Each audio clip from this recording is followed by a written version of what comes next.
अच्छा, तो स्टूडेंट्स हमने लास्ट लेक्चर में रेगुलर फालसी मेथड को डिस्कस किया था कि रेगुलर फालसी जो मेथड है उसका कॉन्सेप्ट क्या है। हम जो है उसमें जो रूट तक हम कैसे पहुंचते हैं, ठीक है। तो उसका वर्किंग रूल क्या है, ये सारा कुछ हम लास्ट लेक्चर में जो है पढ़ चुके हैं। अब हम उसकी कुछ एप्लीकेशन देखते हैं, ठीक है। एप्लीकेशन कह लें या उसकी एग्जांपल कह लें या क्वेश्चन कह लें, ठीक है। कि हम उसको एक क्वेश्चन पे अगर हमारे पास कोई इक्वेशन दी गई है तो उस पर कैसे अप्लाई कर सकते हैं। तो सबसे पहला जो मेथड था बाइसेक्शन मेथड, उसमें हमने ये चीज़ जो रूट फाइंड करने की देखी थी। मतलब अगर हमें इंटरवल ना दिया गया हो, ठीक है, अगर इंटरवल पहले ही क्वेश्चन में गिवन हो तो भी बेस्ट है, ठीक है। अगर ना गिवन हो तो हमने कैसे फाइंड करना है वो आपको बता चुके हैं। और रेगुलर फालसी मेथड जो है इसमें भी वही तरीका है फाइंड करने का, ठीक है। मतलब कि हमें दो ऐसी वैल्यूज़ फाइंड करनी है जिस पे हमें जो भी इक्वेशन है वो एक पे ग्रेटर वैल्यू दे और एक पे पॉजिटिव वैल्यू, यानी कि एक पे नेगेटिव वैल्यू दे और एक पे पॉजिटिव वैल्यू दे, ठीक है। तो आइए हम इसका आज का जो लेक्चर है हमारा, हम अपनी इस एग्जांपल से शुरू करते हैं। तो एग्जांपल है हमारे पास कि find the zero of F of X equal to X cube minus 4x plus 9 equal to zero in the interval हमारे पास पहले गिवन है, ठीक है, -3 से -2 तक। करेक्ट टू 4 डेसिमल प्लेसेस, यानी कि पॉइंट के बाद 4 डिजिट तक फाइंड करना है हमने, ठीक है। तो यहाँ पर जो ज़ीरो लिखा है, find the zeros of this equation. Zero का मतलब भी रूट ही होता है, ठीक है। मतलब जिस नंबर पे हमारी इक्वेशन सेटिस्फाई हो जाती है उस नंबर को हम रूट भी बोलते हैं, उस वैल्यू को रूट भी बोलते हैं और हम उसको ज़ीरो भी बोलते हैं, ठीक है। तो गिवन हमारे पास है F of X equal to X cube minus F of X plus 9 equal to zero. अब हमने चेक करना है कि जो इंटरवल हमारे पास गिवन है -3 से -2 तक, उसको पुट करने से हमारे पास जो वैल्यू वो लेस और ग्रेटर आती है। तो सबसे पहले हमने -3 पुट किया तो हमारे पास आंसर आया, इस क्वेश्चन में पुट करने से तो आंसर आया -6 which is less than zero, ठीक है। नेगेटिव आया और लेस देन ज़ीरो हो गया। तो एक बात क्लियर होगी कि -3 जो है इस पे इक्वेशन हमें नेगेटिव वैल्यू दे रही है। अब -2 पुट करें, -2 पुट करने से हमारे पास आंसर आया +9, ठीक है। तो ये हमारे पास ग्रेटर हो गया, तो हमें दो नंबर जो मतलब ये हमारा इंटरवल करेक्ट है। अब हमने बाइसेक्शन मेथड में जो वैल्यू सी जो है, सी पॉइंट, यानी कि इस इंटरवल का जो मिड पॉइंट है वो फाइंड हमने किया था जस्ट ये फार्मूला यूज़ करते हुए, c equal to A plus B over 2, ठीक है। ये हम प्रीवियस लेक्चर में जो है डिस्कस कर चुके हैं। उसमें हमारे पास बाइसेक्शन मेथड में ये जो है mid point formula, mid point find करने का जो फार्मूला था वो है c equal to A plus B over 2।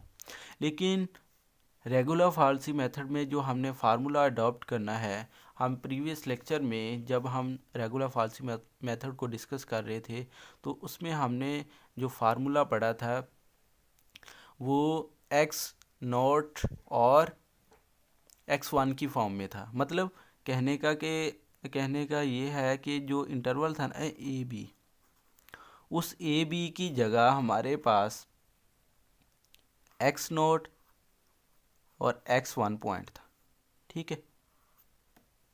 तो इंटरवल है, इसमें हम जनरली तौर पर किसी भी पॉइंट के साथ हम इसको रिप्रेजेंट कर सकते हैं। यहाँ ए और बी की जगह एक्स वाई भी आ सकता है, जैसे ए बी लिखा है, सी डी भी हम लिख सकते हैं, ठीक है, इसका कोई मसला नहीं। तो जो हमारे पास फार्मूला था उसमें था कि एक्स, यानी कि इधर लिखा है C equal to A F of B minus B F of A over F of B minus F of A, यानी कि ए की जगह हमने एक्स नोट इस्तेमाल किया है और बी की जगह एक्स वन जो है वो इस्तेमाल किया था प्रीवियस लेक्चर में, ठीक है। लेकिन अब उनकी जगह हम ए बी यूज़ कर रहे हैं। तो आपने जो मिड पॉइंट फार्मूला सी जो है मिड पॉइंट फाइंड करने का जो फार्मूला है वो यूज़ करना है आपने ये वाला, ठीक है। और इसको याद रखने का ये तरीका है कि ए फिर एफ ऑफ बी, मतलब जो भी आपको इक्वेशन दी है उसमें आपने बी पुट करना है। एक्स दिया गया तो एक्स की जगह बी पुट कर देना, वाई दिया गया है तो वाई की जगह आपने बी पुट कर देना, माइनस फार्मूले वाला फिर बी एफ ऑफ ए, ठीक है। मतलब दूसरी दफ़ा आपने बी को वैसे इसके साथ मल्टीप्लाई कर देना और उस इक्वेशन में ए पुट कर देना, ए पॉइंट पुट कर देना नीचे, फिर F of B minus F of A, मतलब जो भी इक्वेशन दी गई है उसमें बी पुट करना है फिर माइनस ए पुट करना है, ठीक है।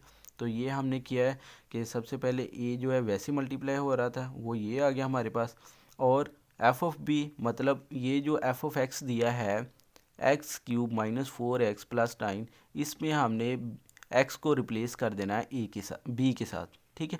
बी के साथ इसको रिप्लेस कर देना तो हमारे पास बन जाएगा B cube minus 4a plus 9, ठीक है, माइनस फिर ये वाला बी आ गया इनटू एफ ऑफ ए, मतलब इस इक्वेशन में हमने एक्स की जगह ए पुट कर देना तो ये हमारे पास बन जाएगा A cube minus 4a plus 9 over F of B, मतलब आपने डायरेक्ट बी पुट करना है इस इक्वेशन में, वो नीचे लिख देना, फिर माइनस ए पुट किया इक्वेशन में, वो हमारे पास ये आ गया। नेक्स्ट आपने इसको सिंप्लीफाई कर लेना है, ए को इस अंदर मल्टीप्लाई कर दिया तो इधर माइनस बी को अंदर मल्टीप्लाई कर दिया तो हमारे पास ये बन जाएगा, और यहाँ पर माइनस 4ab और प्लस का 4ab, ठीक है, ये प्लस और माइनस का था, ये हमारे पास कैंसिल आउट हो गया, ठीक है। तो नीचे हमारे पास प्लस का जो 9 है और माइनस का 9 ये कैंसिल आउट हो गया। हमारे पास जो फाइनल फार्मूला बना है सी का वो है A B cube plus 9a minus A cube B minus 9b over B cube minus 4b minus 4 minus A cube plus 4a, ठीक है। ये हमारे पास फार्मूला फाइनल बन गया।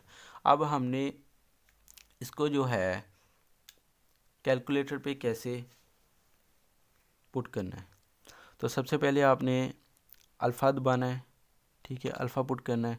तो अल्फ़ा वाला बटन प्रेस करने के बाद हमने इधर लिखा है सी, ठीक है, फिर अल्फ़ा प्रेस किया फिर इक्वल, ठीक है। अब फ्रैक्शन का बटन जो है ये प्रेस करेंगे, इसके बाद फार्मूला है ए बी क्यूब, मतलब अल्फ़ा प्रेस किया तो ए हमारे पास आ गया, फिर अल्फ़ा प्रेस किया बी लिखा गया है, उसके बाद अब बी की पावर है 3, ठीक है। तो ये एक्सपोनेंट का बटन दबाएंगे तो पावर 3 आ गई, फिर प्लस 9a, ठीक है, माइनस फिर अल्फ़ा ए फिर ए का क्यूब, अब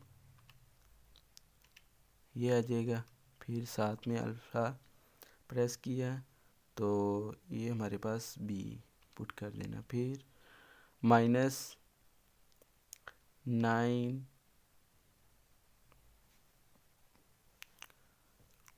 B divided by B cube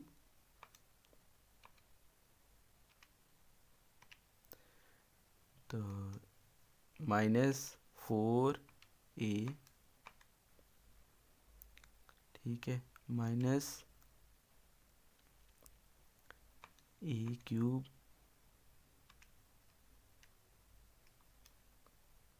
plus 4a, ठीक है। ये हमारे पास सी का जो मिड पॉइंट फार्मूला है वो हमने इसको टाइप कर लिया। अब फिर आपने क्या करना है कि अल्फ़ा प्रेस करना है, यहाँ पर कॉलन है, ठीक है, ये आप 2 डॉट नज़र आ रहे होंगे आपको, ये देख सकते हैं। अब आपने फार्मूला पुट करना है सी पॉइंट पुट करने के बाद फिर क्या करते हैं हम कि उस सी पॉइंट को इक्वेशन में पुट करते हैं। ठीक है, मतलब कि वो हमारे पास बन जाएगी ये वाली इक्वेशन, ये हमारे पास आ जाएगी F of C equal to C cube minus 4c plus 9। ठीक है, इसमें हमने पुट करना है। जब सी पॉइंट पुट करेंगे तो हमारे पास ये एफ ऑफ सी बन जाएगा। तो ये कोलन प्रेस करने के बाद ये फंक्शन भी आपने साथ पुट कर देना, अल्फ़ा सी क्यूब, ठीक है, माइनस 4c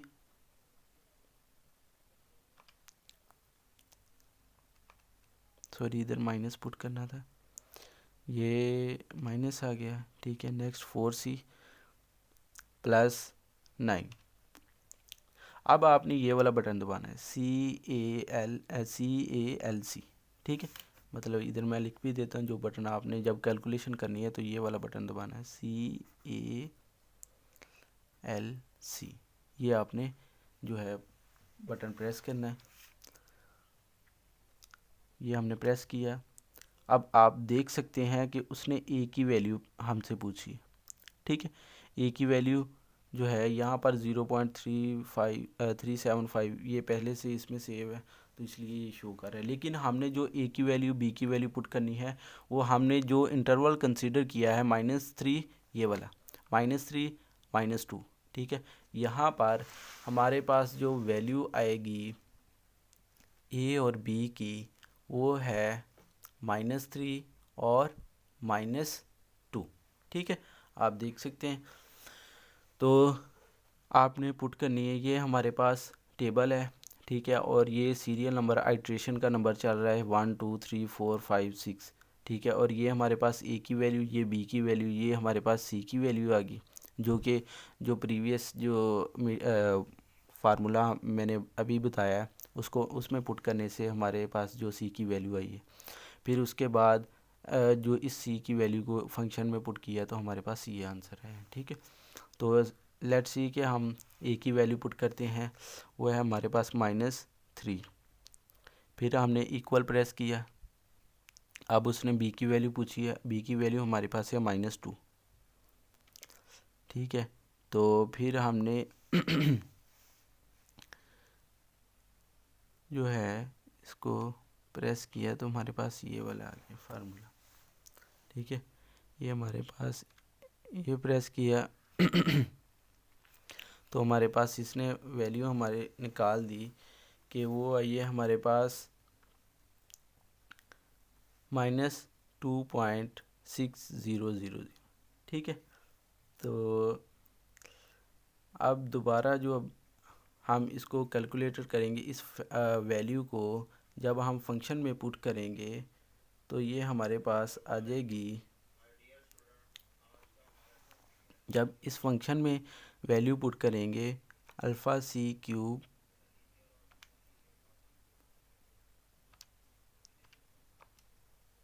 -4c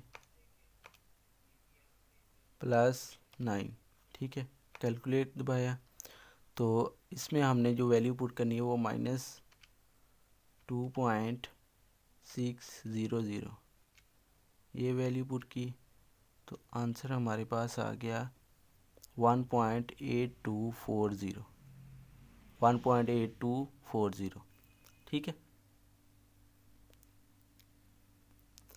ये आप देख सकते हैं कि जो आंसर है वो पॉजिटिव है, यानी कि ग्रेटर देन ज़ीरो है। ठीक है, पॉजिटिव आंसर आया तो ग्रेटर देन ज़ीरो हो गया। अब हमारे पास जो नेक्स्ट बनेगा इंटरवल वो ये होगा कि ए पे हमारे पास नेगेटिव वैल्यू आ रही है फंक्शन की।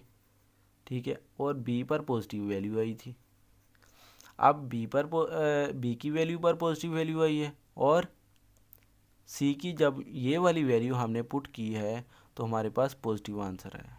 ठीक है, मतलब कि अब बी की वैल्यू जो है वो जो सी की वैल्यू है वो बी की वैल्यू बन जाएगी, क्योंकि बी की वैल्यू पे हमारे पास जो इक्वेशन वो पॉजिटिव वैल्यू दे रही है और इधर से हमारे पास जो सी की वैल्यू ये पॉजिटिव वैल्यू दे रही है। तो जो भी वैल्यू पुट करने से हमारे पास जिन दो वैल्यूज़ के साइन सेम हो जाते हैं, हम उन दोनों को आपस में रिप्लेस कर देते हैं नेक्स्ट आइट्रेशन में। ठीक है, नेक्स्ट आइट्रेशन के लिए वो हमारे पास वैल्यू बन जाती है। जैसे ये बी की वैल्यू, अब बी की जो न्यू वैल्यू है वो हमारे पास -2.600 ये बन जाएगी, और जो ए की वैल्यू होगी वो हमारे पास -3 ही रहेगी, क्योंकि इस पे नेगेटिव आंसर आ रहा है। ठीक है, लेकिन हमारे पास जो वैल्यू पॉजिटिव वैल्यू दे रही है वो -2.600 है। ठीक है, इसलिए हमने इसको बी के साथ रिप्लेस कर दिया। अब न्यू इंटरवल जो हमारे पास बना है वो -3 -2.6000 तक बना है। ठीक है, तो ये हमारे पास अब क्या है कि दोबारा से हम जो है वो फंक्शन पुट करेंगे। इसमें फंक्शन जो है वही जो अभी पुट किया है, a³ a b³ -9a -a³ b -9b over b³ -4b -a³ plus 4a। ठीक है, ये पुट करने के बाद आपका जो है नेक्स्ट आइट्रेशन आ जाएगी। तो हम जो है इस यहाँ पर कर भी देते हैं।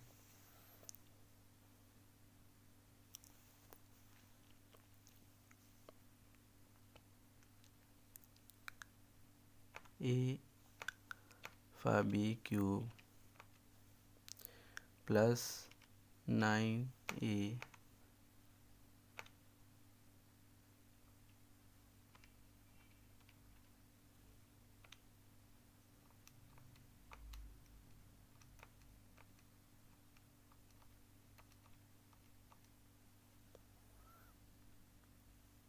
Plus 9a minus a³ b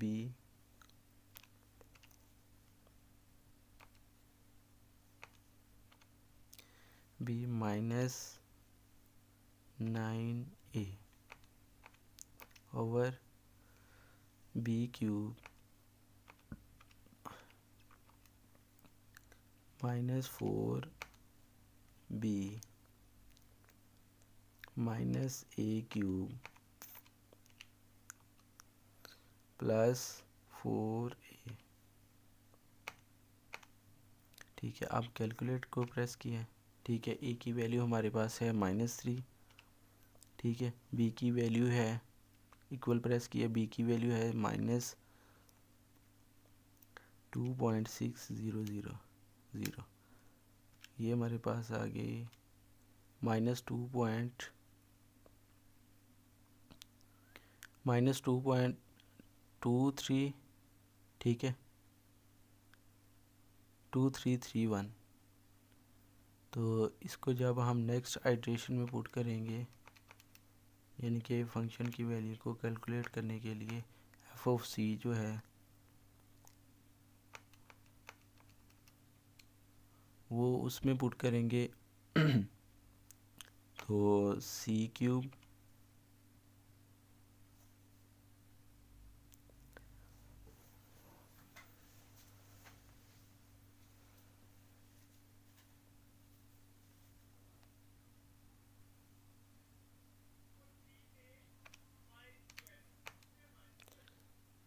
-4c